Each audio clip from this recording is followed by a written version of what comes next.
देखेंगे jujutsu Kaisen season 2 के आखिरी एपिसोड नंबर 23 को। अगर आपने पिछले एपिसोड्स के वीडियोस अब तक नहीं देखे हैं तो उनकी लिंक आपको डिस्क्रिप्शन में मिल जाएगी। तो चलिए जानते हैं आगे की कहानी को बिना किसी देरी के। तो अब तक हमने देखा कि सूडोगे तो माहितो को निगल जाता है और यूजी और बाकी सब मिलकर भी उसका कुछ नहीं बिगाड़ पा रहे थे। आखिर में उड़ाउमे यूजी को छोड़कर सभी को मारने की कोशिश करती है, लेकिन तभी यहाँ स्पेशल ग्रेड सॉर्सरर यूकी आ जाती है। वो सूडोगेतो से पूछती है कि 11 साल पहले जो उनके बीच बातें हुई थी वो उसे याद है या नहीं। वो दोनों ही ऐसी दुनिया बनाना चाहते थे जिसमें कर्स स्पिरिट्स का नामो निशान ना हो, जिसके लिए दोनों के पास अलग अलग तरीके थे। लेकिन अब यूकी का मानना है कि इंसानियत का अगला दौर कर्स एनर्जी को पीछे छोड़ने से ही आएगा, पर सूडोगेतो कहता है कि इंसान कर्स एनर्जी को इस्तेमाल करने से और ज्यादा आगे बढ़ेगा। हमारी तरह यूजी को भी इनकी बातें समझ नहीं आती और वो तो यूकी को जानता भी नहीं था। यूकी कहती है कि सूडोगेतो के प्लान में एक बहुत बड़ा फ्लॉ है। असल में जापान से बाहर के देशों में कर्स स्पिरिट्स या सॉर्सरर्स ना के बराबर ही होते हैं, क्योंकि टेंजन सामा ने जापान के ऊपर एक बैरियर बनाया हुआ है जो कि कर्स एनर्जी को काफी एम्पलीफाई कर देता है। आसान शब्दों में कहूँ तो सिर्फ जापान के लोगों के पास ही ये कर्स एनर्जी वाली पावर है। तो जब सभी लोग इस पावर का यूज कर सॉर्सरर्स बन जाएंगे तो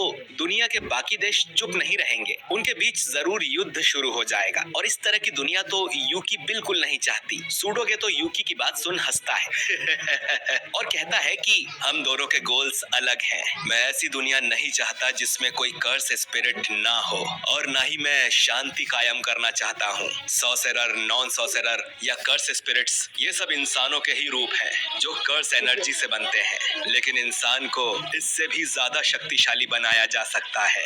जब ये सूडोगेतो नोरितोशी केमो के शरीर में था तब उसने एक्सपेरिमेंट करके डेथ पेंटिंग बनाए थे, लेकिन फिर उसे पता चला कि वो कभी भी ऐसी कोई चीज नहीं बना सकता जो उससे ज्यादा शक्तिशाली हो। अब अपने गोल्स को पाने के लिए सूडोगेतो इतनी तबाही मचाने वाला है जिसे वो खुद भी कंट्रोल नहीं कर पाएगा, और इसके लिए कर्स्ड टेक्निक तो उसने पहले ही बाहर निकाल ली है। ये सुन यूकी चौंक जाती है और यूजी से पूछती है कि वो माहितो नाम का कर्स्ड स्पिरिट किधर है जिसके पास सोल्स को मैनिपुलेट करने की टेक्निक है, जिस पर यूजी बताता है कि उसे तो ये गेतो निगल गया। अब सूडोगेतो अपना हाथ नीचे ग्राउंड पर रख के माहितो की टेक्निक आइडल ट्रांसफिग्यूरेशन एक्टिवेट करता है, जिससे ग्राउंड पर एक सील मार्किंग बन जाती है जो कि फिर आसमान में भी दिखने लगती है, जो देख सभी हैरान थे। फिर सूडोगेतो यूजी को थैंक यू बोलता है माहितो से लड़कर उसे उसके अल्टीमेट फॉर्म में लाने के लिए, क्योंकि जैसे ही सूडोगेतो किसी को एब्जॉर्ब करता है उसकी कर्स टेक्निक इम्प्रूव होना बंद हो जाती है। सूडोगेतो वैसे तो जोगो को भी एब्जॉर्ब करना चाहता था पर वो कर नहीं पाया।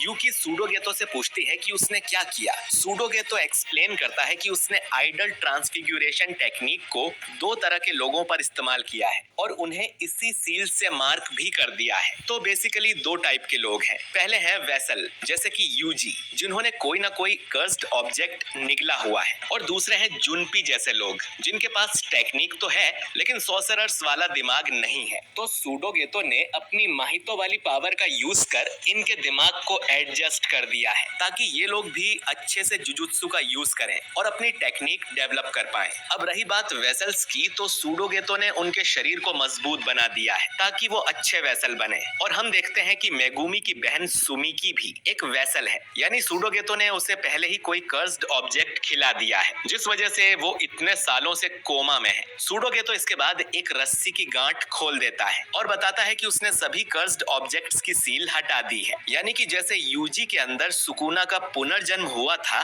ठीक वैसे ही अब इन सभी वेसल्स के अंदर कोई सॉर्सरर लौट के आएगा। और इधर सुमिकी भी अपनी आंखें खोल लेती है। सूडोगेतो ने बड़े ध्यान से वेसल्स को चुनकर उन्हें कर्स्ड ऑब्जेक्ट खिलाए थे। वो जल्द ही जाग जाएंगे और कर्स एनर्जी के लिए आपस में लड़ने लगेंगे, मानो 1000 इविल यूजी को खुला छोड़ दिया हो। यूकी को नहीं लगता है कि 1000 लोगों की वजह से इंसान आपस में लड़ने लगेंगे। फिर वो यूजी से कहती है कि चलो इस सूडोगेतो को मारने में मेरी मदद करो, पर यूजी बर्फ में जमा होने की वजह से हिल नहीं सकता था। अचानक ही यूजी और बाकी सभी की बर्फ पिघल जाती है और उराउमे घुटने के बल बैठ जाती है। सूडोगेतो उससे पूछता है कि क्या हुआ, जिस पर उराउमे बताती है कि उसने अपने कटे हाथ को तो रीजेनरेट कर लिया था लेकिन उसके शरीर में पॉइजन आ गया है। जोजो रिवील करता है कि उसका ब्लड जहरीला है। मोमो टोमो सोचती है कि माई गोली चलाने के बाद वापस क्यों नहीं आई, जिस पर यूकी बताती है कि टोडो और माई उसके साथी के पास सुरक्षित हैं। पांडा और कैमो अब हिल सकते थे, वहीं कुसाकाबे तो जमीन से उठना भी नहीं चाहता। सूडोगे तो आगे बताता है कि जो कर्स्ड ऑब्जेक्ट्स उसने लोगों को खिलाए हैं वो उन सॉर्सरर्स के हैं जिनसे हजारों साल पहले उसने कॉन्ट्रैक्ट बनाया था, और गेतो की बॉडी में आने के बाद उसके सारे कॉन्ट्रैक्ट एक्सपायर हो जाते हैं। ये सुन यूकी डर जाती है। आखिर में सूडोगे तो कहता है कि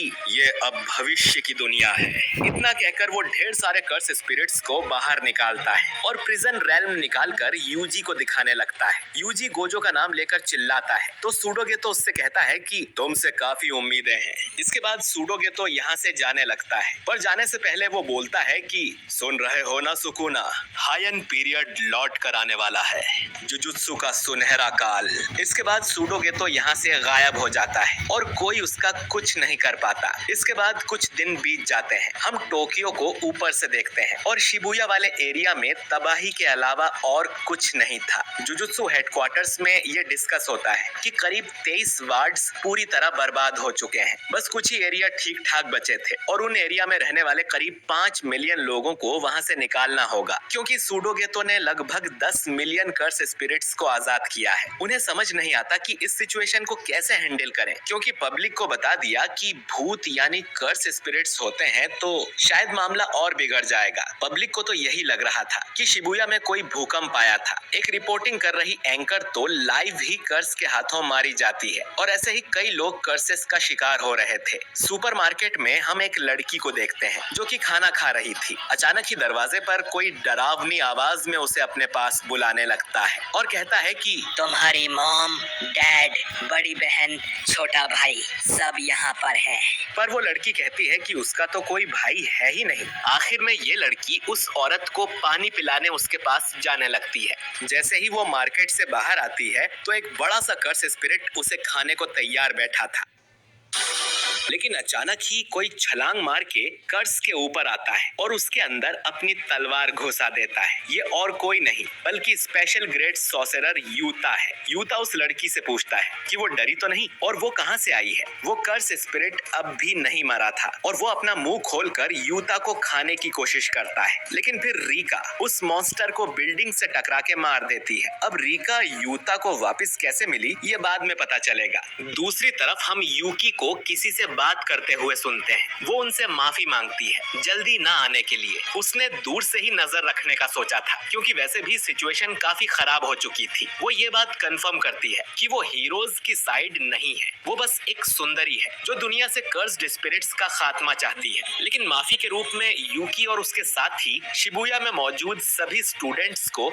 सही सलामत पहुंचा देंगे और अब समय आ गया है टेंजन सामा से मिलने का। फिर यूकी पीछे मुड़कर कहती है कि अब तुम क्या करोगे। मेरे हिसाब से यूकी यहाँ पर यूजी से बात कर रही होगी। खैर, फिर यूता जुजुत्सु हायर अप से मिलने जाता है जो कि उसकी झूठी तारीफ कर उसे मक्खन लगाते हैं। यूता उन्हें सीधे पॉइंट पर आने को बोलता है क्योंकि वो जानते हैं कि यूता उनका हर ऑर्डर मानेगा। एक हायर अप बोलता है कि यूता कितने भी कर्स स्पिरिट्स को मार दे, वो लोग उस पर भरोसा नहीं कर सकते। अब यूता कहता है कि वो चाहे तो उससे बाइंडिंग वाउ ले सकते हैं और भले ही यूजी गोजो का स्टूडेंट ही क्यों ना हो, उसने इनुमाकी का हाथ काटा है तो यूता यूजी को जरूर मार देगा। दोस्तों, इनुमाकी का हाथ शायद सुकुना के डोमेन में कटा होगा। खैर, इसके बाद जुजुत्सु हायरअप्स के द्वारा 5 बिना सर पैर के नोटिस जारी किए जाते हैं। पहला कि सुगुरु गेतो अब भी जिंदा है और उसे मौत की सजा सुनाई जाती है। ये लोग सूडो गेतो को सुगुरु समझ रहे हैं। दूसरा कि गोजो भी शिबुया कांड में मिला हुआ था तो उसे हमेशा के लिए जुजुत्सु की दुनिया से निकाला जाता है और उसकी सील ओपन करना अपराध माना जाएगा।